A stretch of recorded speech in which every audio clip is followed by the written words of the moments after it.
Rose. Elle organise une soirée entre filles à la maison. Que faites-vous?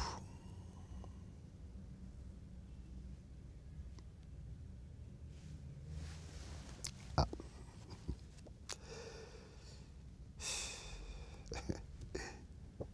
Elle va me tuer. Vous voulez quoi? Vous voulez qui est? Et elle organise une soirée entre filles à la maison. Que faites-vous? Bah, je suis là. Moi, elle organise beaucoup de soirées entre filles à la maison. Parce qu'elle aime bien les filles. Donc, elle a beaucoup d'amis. Amis, pardon. Et bah non, mais je reste. Au contraire. C'est plutôt agréable d'avoir des... Moi, je préfère une soirée entre filles qu'entre garçons, parce que entre garçons, ça devient vite vulgaire, alors qu'entre filles, en général, c'est plutôt mieux, quoi. En plus, il se trouve qu'elle a des amis de diverses nationalités, donc voilà, c'est très très haut en couleur. Alors ça tombe bien par rapport à ma vie en couleur, mais c'est vrai que elle est à moitié italienne, donc il y a beaucoup d'Italiennes qui viennent, pardon. Il y a beaucoup d'Américaines, d'Anglaises, de machin. Donc ça, même des Russes, vous voyez. Donc moi je suis très content. Et en plus, les filles font toute la cuisine. Voilà, donc il y a souvent de la... Voilà, les filles avec des plats qu'elles ont faits, donc ce sont des plats très diversifiés. Donc moi je suis très très content. Et puis si jamais je peux avoir une aventure avec une de ses copines, voilà, c'est pas plus mal. Surtout au bout de 7 ans, donc comme je vous expliquais tout à l'heure. Voilà. Non, mais voilà, je reste. Ou alors je pars, ça dépend. Des fois, si ça se passe mal, je prends ma voiture et je m'en vais au cinéma, mais c'est très rare, vraiment. Mais en général, il faut dire ce qui est, c'est que quand elle organise ses soirées entre filles, elle attend que je ne sois pas là. Et pour cause, puisqu'elle a des filles des copines qui sont très, très, très jolies. Donc, voilà, fin de la question rose. Question noire. Vous savez, je réponds à toutes les questions. Allez, une noire. La pire honte de votre vie. Oh, j'en ai tellement eu. Voilà, la pire... je vais dire la première en tout cas, parce qu'après j'en ai... Oh, il y en a eu tellement, mon Dieu. Excusez-moi. La pire... Bon, la première en tout cas. La première, ça a été...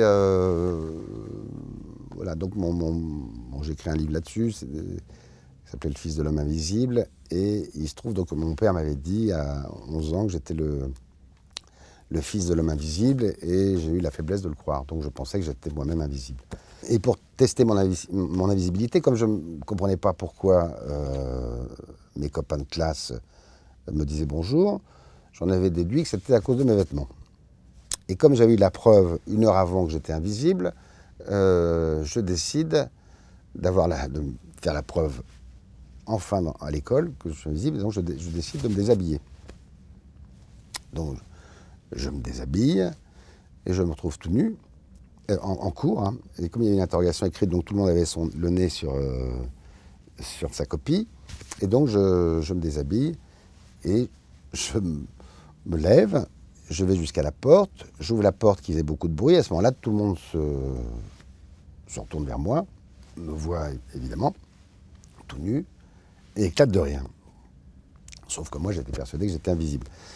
Donc voilà, ça a été la première honte de ma vie. Je suis devenu tout rouge. Je ne sais pas si le corps est devenu rouge, mais moi, je sais que moi, j'ai... Et donc la prof m'a dit, mais qu'est-ce que vous faites, Berléand, tout nu? Et rhabillez-vous, allez voir la directrice. Bon, enfin, bon, voilà. Et donc, ça a été vraiment le début de mes ennuis. Et voilà, c'est vrai que ça a été peut-être, oui, je crois, la pire honte, parce que je me suis rendu compte que non seulement j'étais visible, mais qu'en plus, j'étais tout nu, quoi. Donc, ça me mettait dans une position extrêmement embarrassante, quoi. Sinon, j'en ai eu plein, mais... Alors, je prends une question verte. C'est quoi pour vous être engagé?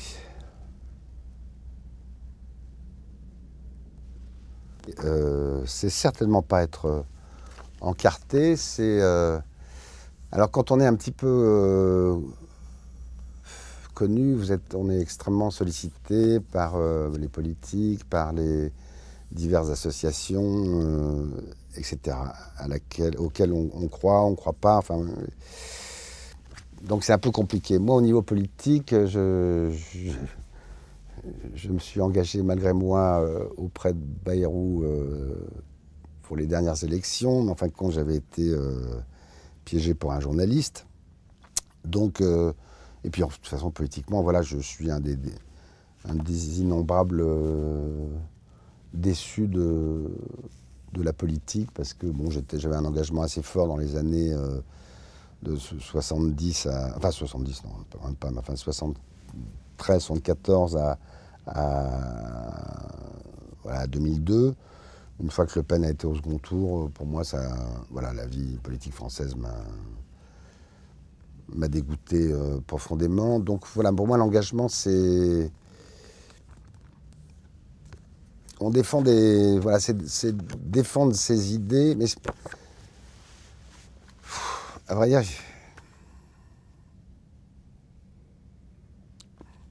c'est aller au bout de ses idées. Mais c'est un peu con ce que je dis là, parce que ça n'a pas grand intérêt, mais c'est aller au bout de ses idées. Moi, ça m'ennuie que les gens le sachent maintenant, voilà. Sauf quand ce sont pour des associations caritatives dans lesquelles moi je suis extrêmement engagé. Donc pour moi, l'engagement, politiquement, j'en ai plus, mais voilà, je suis souvent avec voilà, le parrain de diverses associations, plutôt d'enfants malades. Donc pour moi, d'être engagé, c'est de faire des émissions les plus intelligentes aux plus stupides, et puis d'essayer de sensibiliser les gens à ces différentes causes. Ma réponse est très bête, mais je ne prends même pas de joker, parce que je crois que malheureusement je suis devenu très cynique et que j'ai plus d'engagement. Surtout l'engagement, à part pour ce que je viens de dire, j'y crois pas, quoi. J'y crois plus. Voilà, je suis un peu comme Houellebecq, quoi. Je suis revenu un peu de beaucoup de choses, quoi. Bon, pardon de ne pas répondre intelligemment à ça, mais je ne dis pas que j'ai répondu intelligemment aux autres questions, mais bon, il aurait fallu que ce soit Alexia qui réponde à ça. Elle est intelligente, elle est normalienne, pas comme moi. J'ai pour une réponse rouge maintenant. Alors, pour vous, c'est quoi ma vie en couleur ou une vie en couleur? Ah, voilà. Et celle-là, on est obligé de répondre. Ah, c'est ça. Un jour, un petit garçon a dit à son père, en regardant un film dans lequel son père était, mais qui était en noir et blanc, il lui avait dit: mais à ton époque, la vie, c'était en noir et blanc. C'était un petit garçon qui disait ça à son papa. Et son papa a dit: quel con.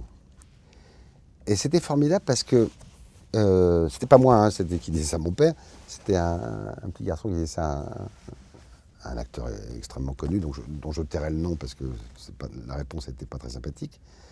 Mais il se trouvait que quand moi j'étais petit, on voyait les actualités en noir et blanc, puis de toute façon la télévision était en noir et blanc. Mais pour moi, je n'arrivais pas à faire la différence, parce qu'au cinéma, les films étaient en couleur, mais la télévision était en noir et blanc.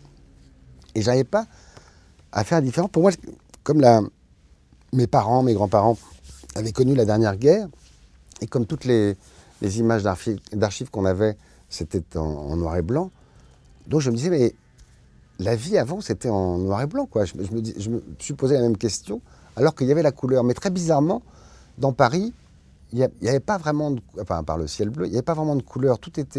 Les immeubles étaient noirs, c'était une ville très très triste dans les années 60, Paris. Il y avait très peu de néons, il n'y avait pas de... Voilà, en tout cas, la nuit, c'était... entre chien et loup, la vie était en noir et blanc, quoi. C'était pas en couleur. Et alors que maintenant, quand je vois voilà, Paris, blanc, Paris libéré, Paris... ben, je me dis que la couleur est vraiment arrivée partout. Je sais pas, les voitures sont plus... Avant, il y avait beaucoup de voitures blanches, beaucoup de voitures noires. Il n'y avait pas beaucoup de voitures colorées, quoi, à part les Ferrari qui étaient rouges. Mais la couleur est arrivée avec la couleur, quoi. C'est très particulier. Enfin, avec la télécouleur, c'est très, très bête ce que je dis, mais en même temps, je crois que les années 50, c'était beaucoup de costumes gris, c'était beaucoup de costumes... il n'y avait pas de couleur. La couleur est vraiment arrivée avec la... Ouais, 68, quoi, la télévision couleur. C'est assez étrange, mais les gens avaient des chaussettes oranges, les gens avaient des... Voilà, maintenant, on a beaucoup de couleurs criardes dans les voitures. Bon, je dis des conneries. Je vois des voitures blanches, là, enfin bon. Mais, donc pour moi, je sais pas, la vie en couleur, c'est depuis... ouais, c'est depuis les années 70, quoi, assez étrangement. Donc la vie en couleur, c'est gay. Je suis allé dans les pays de l'Est au moment où il y avait encore le communisme.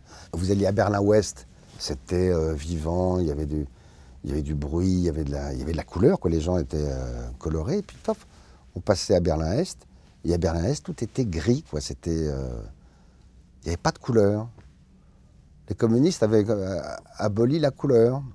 C'est étonnant, mais c'est comme ça. Alors que par contre, à Cuba, là, il faisait beau, donc il y avait, voilà, les gens étaient colorés, même le communisme est coloré, mais le communisme dans les pays froids, c'était gris et terne. Bon, bah, je vais me faire des amis avec les communistes, comme ça. Mais j'avais dit, hein, cette question-là, si je l'avais, ce serait dur. J'étais obligé de répondre. Hein, c'est vrai.